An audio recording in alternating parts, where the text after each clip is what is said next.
I'm at N&M Herb Nursery with Rosie. And Rosie, you're going to be at GardenPalooza next week, and so you just need to tell us all the things you're going to have so we can come and buy plants. Well, we're going to have a lot of different things. We'll have all our originals, all the herbs and tropicals and whatnot, but the last couple of years I've really got into all the pollinators. Oh, perfect. Yeah, so that's what we're going to see a little bit of today. Excellent. So this is so pretty with that orange and white flower. And that's a Cuphea, and it's the cigar plant, and of course the hummingbirds just adore it.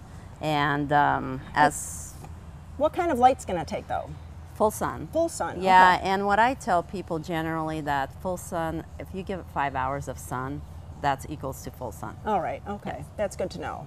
And then this one doesn't have a flower on it, but look at what it becomes when it's bigger. And that is one of my favorites because from this little guy, it will get bigger than that and have dozens and dozens of blooms. It's nocturnally fragrant, beautiful, and the coloring, and I know a lot of my customers that are repetitive love it, buy it every year.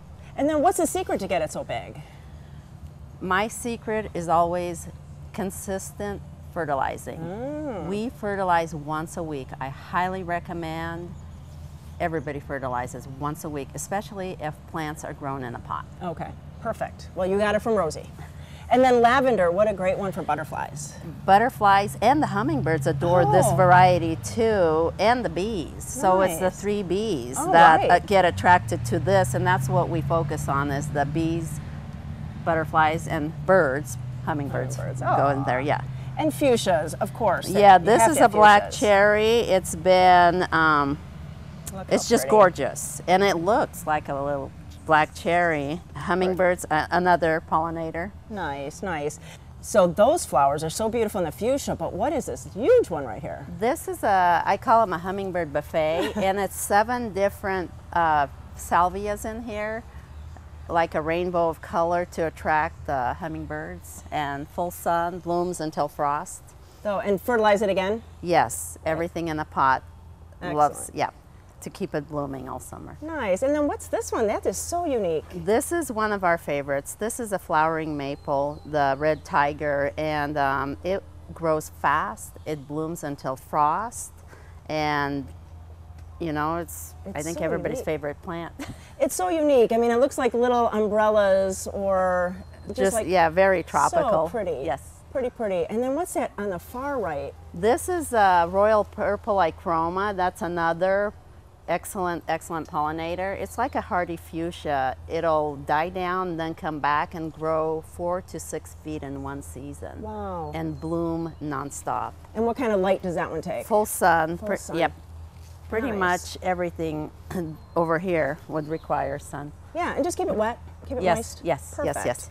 And then, you know, I think we all do kind of containers. So you have some little grasses that would be great for containers. This I wanted to show. This is the King Tut and the Baby Tut. Oh. And so it's everybody's favorite, and we will have it at GardenPalooza, and that's why I brought them over here.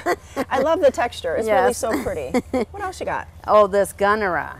This. Neat. Stunning, stunning. If you're not familiar with it, also known as dinosaur food, in like by the 3rd year, they can get up to 5 feet. Quite incredible. Yeah, they're really something to see. And then you have to talk about this purple one. What is that? This is Heliotrope. That is an absolute butterfly magnet and very fragrant, blooms all summer long. I can smell it right now. It's really beautiful. Yes. Very nice. And Rosie, the best for last, what is this one down here? This is the gold nugget. It has been on the market for a couple of years, and it's absolutely darling because starting late fall and all through winter, it just gets this beautiful coloring in it with the oranges and the yellows and so easy care. Oh, very Hens easy. and It's chicks. it's a hardy variety. You know, put it in a pot in the garden. It's nice, yeah, Yes. very pretty.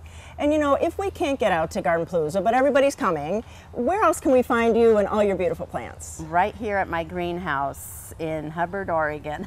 Ah, right.